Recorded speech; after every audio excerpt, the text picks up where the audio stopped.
Gunsmoke. Brought to you by Chesterfield. Chesterfield packs more pleasure because it's more perfectly packed, thanks to Accuray.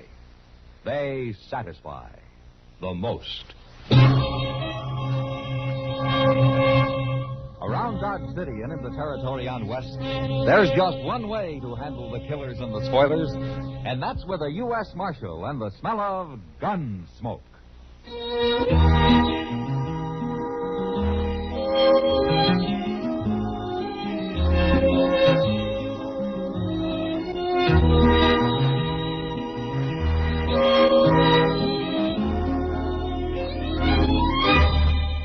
Gunsmoke, starring William Conrad. The transcribed story of the violence that moved west with young America. And the story of a man who moved with it. I'm that man, Matt Dillon, United States Marshal. The first man they look for and the last they want to meet. It's a chancy job, and it makes a man watchful and a little lonely.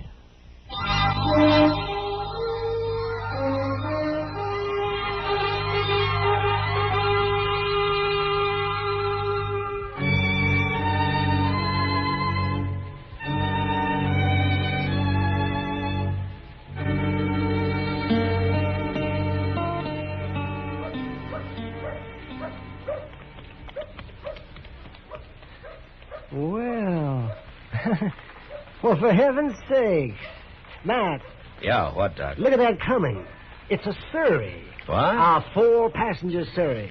Oh, well, that's the first one of those I've seen west of St. Louis. What? That's Kitty up there with the driver, isn't it, Doc? Kitty? Oh, why, so it is. But who is the driver? I don't know. I don't know the one sitting in back either. Hey, that's pretty fancy for Dodge. Yeah. Those are a couple of dudes, if I ever saw any. Green as squash. Hi, Matt. Hello, Doc. Kitty. Hello, Kitty. You haven't met anyone? Haven't even seen them, Kitty. There they are. Marshal Dillon, Doc Adams, Sir Samuel Sprague, and Clifton Bunker. Hello. Quite a wagon you gentlemen have. We brought it with us, Doctor, on the train. We've been all over the country around here in that Surrey, haven't we, Bunker? What are you, prospectors? No, Doc. We're writers, Doctor, from New York. Writers? Did you ever read anything by Ned Buntline? Oh, then you're not reporters. You write make-believe stories. Well, we want to write true stories, Doctor, but there doesn't seem to be much material around here. I'm kind of disappointed. There hasn't been a gunfight since they arrived, and every Indian in Kansas seems to be growing old on a reservation. We're not going to get any stories this way. You mentioned that writer, Ned Buntline, Mr. Sprague. I met him once through Jim Bridger. Oh, yes, he wrote a lot of stories about Jim Bridger's adventures. Mm-hmm. Most of them were lies. They made Bridger look like a fool. They also made Jim Bridger famous, Marshal. Like Wyatt Earp. Buntline wrote about him, too.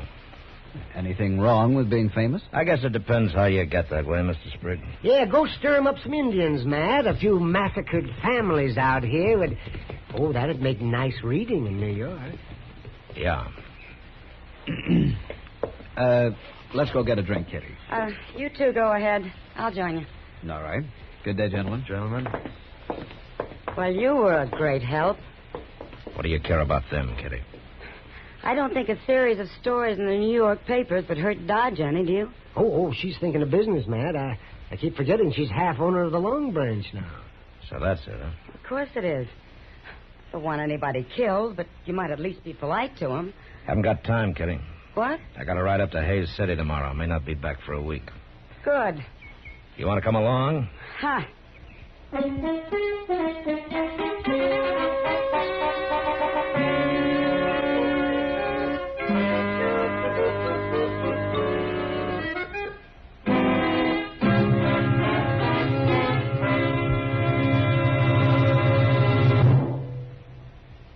Introducing one of the country's best-known jazz musicians and arrangers, Mr. Bobby Haggart.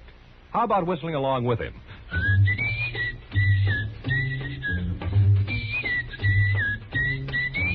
Packs more pleasure, packs more pleasure. Chesterfield packs more pleasure because Chesterfield's more perfectly packed. It stands to reason a cigarette made better and packed better smokes better, tastes better. And Chesterfield is more perfectly packed by Accuray. This electronic miracle removes human error in cigarette manufacture. So Accuray Chesterfield is firm and pleasing to the lips, mild yet deeply satisfying. Yes, Chesterfield gives you something no other cigarette can give you. Chesterfield packs more pleasure because Chesterfield's more perfectly packed. To the touch, to the taste, Chesterfield packs more pleasure because it's more perfectly packed. By Chesterfield, mild, yet they satisfy the most.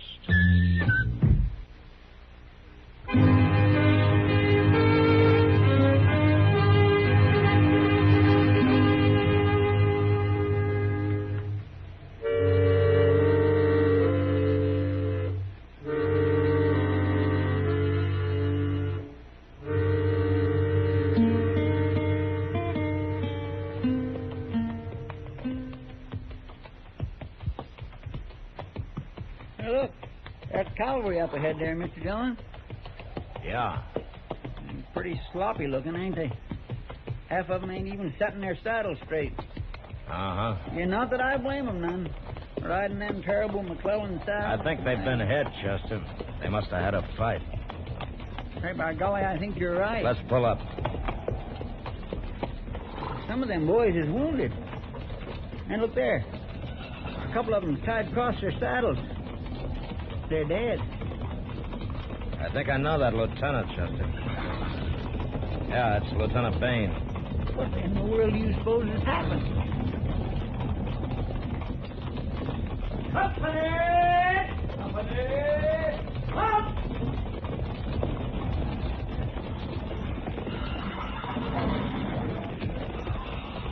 Hello, Lieutenant. Can we give you any help? Might have this morning, Marshal. Indians? Chief Little Hawk. Little Hawk. The Pawnee? Haven't you heard, Marshal? What? I've been in Hays City for a week. Little Hawk and 40 Brave jumped reservation 4 or 5 days ago. He's one of the most peaceful chiefs in Kansas, Lieutenant. Look at my patrol, Marshal. 2 dead and half a dozen wounded. I don't understand it.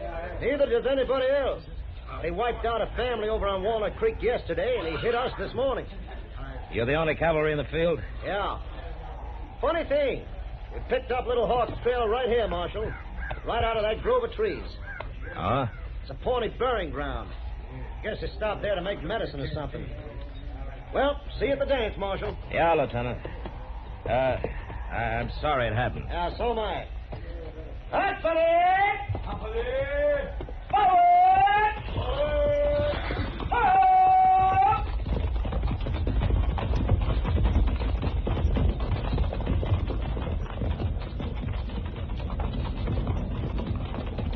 Come on, Chester.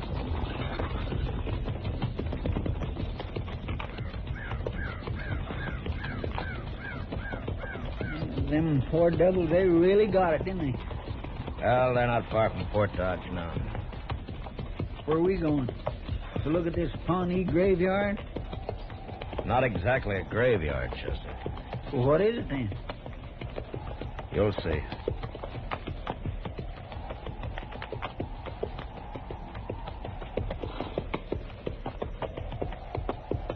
Mr. Dillon, what's all them poles sticking up over there? With them platforms on them? Graves, Chester. Oh, yeah. I've heard of that. They bury people up in the air on them platforms, don't they? Yeah, that's right. But these is all new, Mr. Dillon. At least they're empty. There ain't no corpses laying on them. No. Little Hawk must have come by here to pick up his dead and take them with him. What for? I don't know. They must have been in an awful hurry. Look at that platform over there. Uh-huh. It's half tore down. Yeah, I noticed it. The rest of them ain't. No. I declare, I don't feel right here, Mr. Dillon. Neither do I, Chester. All right, come on, let's go.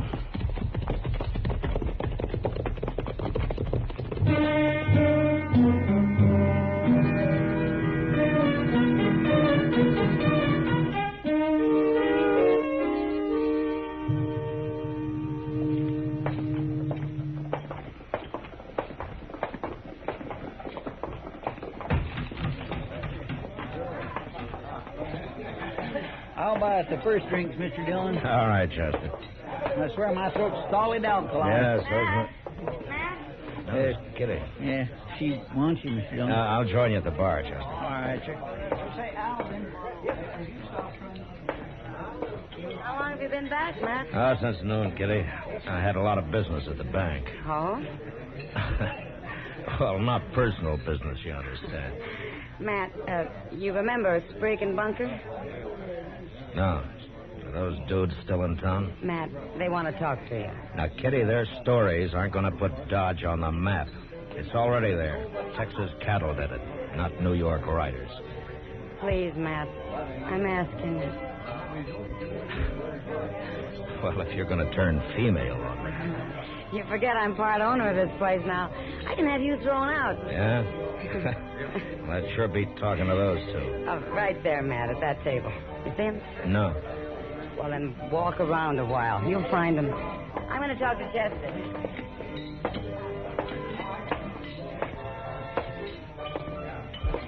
Good evening, gentlemen. Marshal Dillon. Sit down, Marshal. Sit down. All right. Marshal, we've got a proposition to make you. Oh? You tell him, Sprigg. Well, Marshal, we heard about those Indians. Some soldiers from Fort Dodge were in here a while ago. And?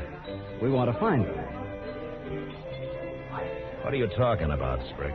Well, I don't mean find them exactly, but the next time they attack some settler, we want to be the first to get there. That way we'd really see what it's like, Marshal. Maybe we could even talk to the survivors, if there are any. We'll pay you well. Pay me for what? For guiding us, for taking us there. What do you say, Marshal? You want me to guide a couple of vultures like you? That's uncalled for, Marshal. Why don't you go back to New York, huh? They got plenty of corpses there. And they're a whole lot prettier than anything the Indians might leave for you. Now, look here, Marshal. There's no getting along with him at all, Sprigg. Well, you certainly didn't talk to them very long, Matt. Is that my drink, Chester? No, sir, it ain't. No, it ain't. It ain't. It's yours now. Pour yourself another one. I'll buy it. Well, thank you. I don't mind if I do. Oh, Mr. Dillon, look at this little dido Miss Kitty's been showing me. Huh? Well, they had it hung up behind the bar there. See, it's all carved out of bone. Here, let me see that, Chester. Interesting, isn't it, Matt? Where'd this come from, Kitty? Well, it's an Indian totem of some kind. Spriggan Bunker brought it in. Spriggan Bunker? But they were just lending it to us to hang behind the bar. Now what? I'll go with him, Chester. Well, I'll go. Where did your men get this totem? We've had enough of you for tonight, Marshal. Now, I want to know where you got this totem, Sprigg. You're choking me. Then tell me. We got it from a soldier. A soldier? What soldier? A private from Fort Dodge. His name was Roger Harlow. We bought it.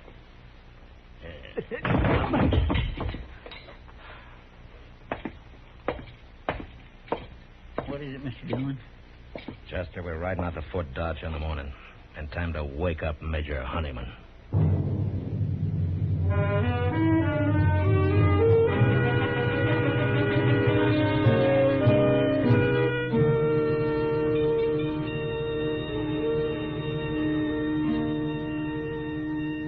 All right, Marshal. B Company moved out yesterday.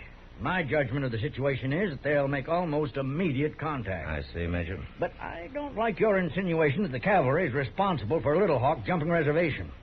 Well, I'll admit garrison life's dull, but no soldier in my command would want action that badly. Where's your proof, Marshal? Right here, Major. Why, this is a Pawnee totem. It's more than that, Major. It's a Fox Clan totem. Little Hawk's clan. Yeah. Well, I've told you where I think it came from. Now let's get that private in here and settle this, huh? Marshal, I'll feed him to Little Hawk if this is true. Oh, Sergeant Grimes.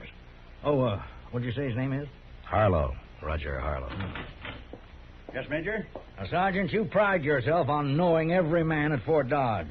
As regimental sergeant, I consider it my duty, sir. What company is Private Roger Harlow assigned to? Private Roger Harlow? Yes, that's right. There ain't no Roger Harlow on this post, Major. There never has been.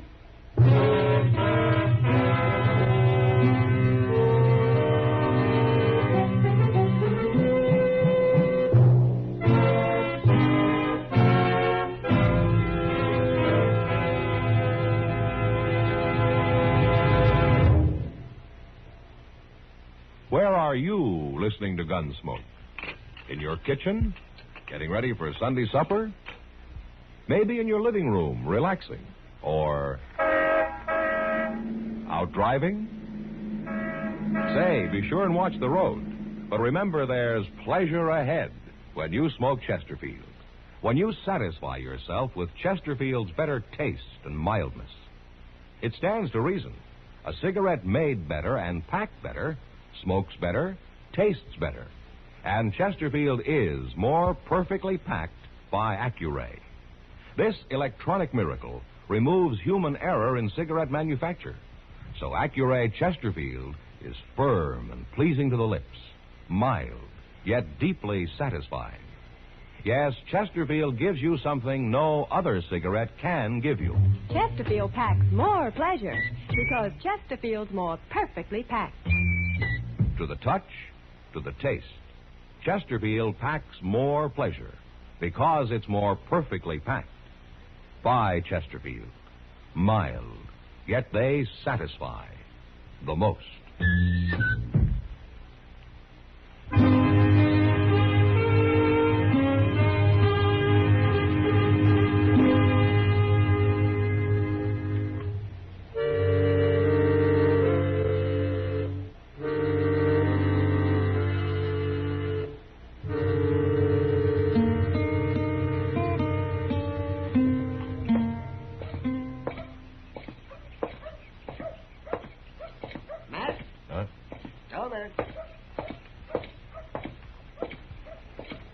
Morning, Doc. Good morning. Did you find Sprigg and Bunker last night, man? No. We finally learned at the stable they drove out of Dodge in that Surrey yesterday morning. You going after them? Yeah. As soon as Chester comes with our horses. What do you think they're up to now, man? I wish I knew, Doc. They ought to be hung. Hey, Doc. Huh? Look over there. Coming into the plaza. Oh, yeah, well, you won't have to ride after them now. No. Them and their fancy Surrey. Yep, Matt, where you going?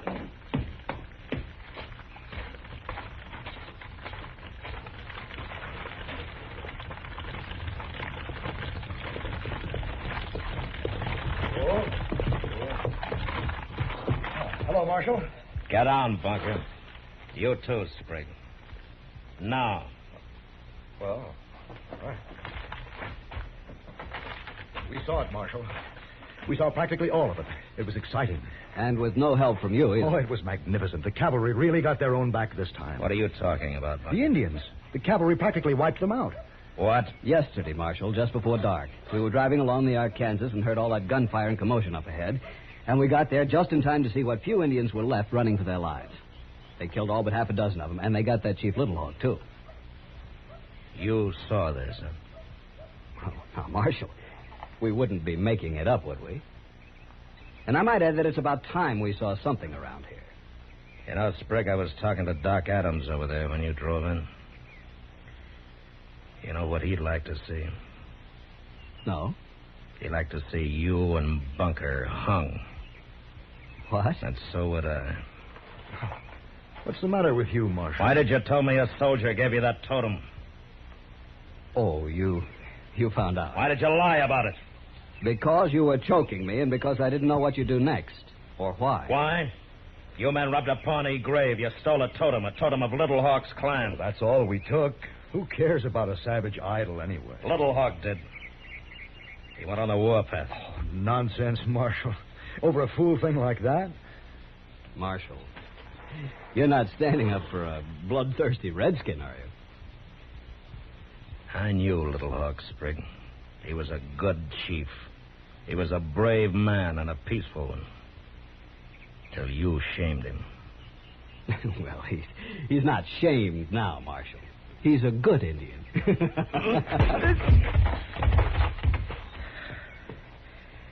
Now, you get out, both of you. You get out today. Enough men have died because of you. And you go back to New York. And when you get there, you write a story about a marshal who'd have liked nothing better than handing you over to Little Hawk. If he were still alive.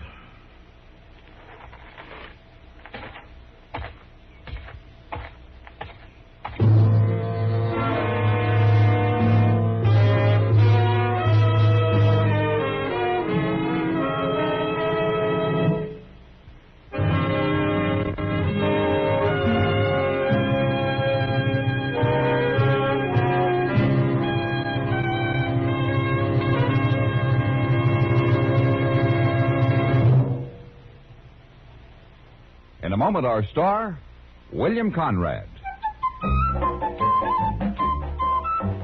Chesterfield packs more pleasure because Chesterfield's more perfectly packed. A cigarette made better and packed better, smokes better, tastes better. And Chesterfield is more perfectly packed by Accuray. This electronic miracle removes human error in cigarette manufacture. So Accuray Chesterfield is firm and pleasing to the lips. Chesterfield, mild, yet they satisfy the most. You know, there's a saying on the frontier, kicking won't get you nowheres lessen you're a mule. Well, next week, a man complains that somebody's trying to kill him and isn't believed until it happens. But that was the West. Good night. Gunsmoke. Produced and directed by Norman MacDonnell, stars William Conrad as Matt Dillon, U.S. Marshal. Our story was specially written for Gunsmoke by John Meston, with music composed and conducted by Rex Corey. Sound patterns by Tom Hanley and Bill James. Featured in the cast were Harry Bartell, John Daner, Joseph Kearns, Lou Krugman, and Ralph Moody.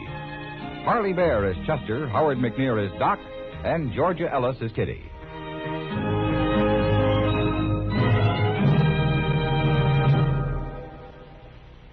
Live modern. Smoke L&M. Live modern. Change to L&M. Only with L&M can you enjoy the full, exciting flavor of today's finest tobaccos through the modern miracle of the pure white Miracle Tip. So light up, free up, let your taste come alive. Live modern. Smoke L&M. Live modern. Change to L&M. Join us again next...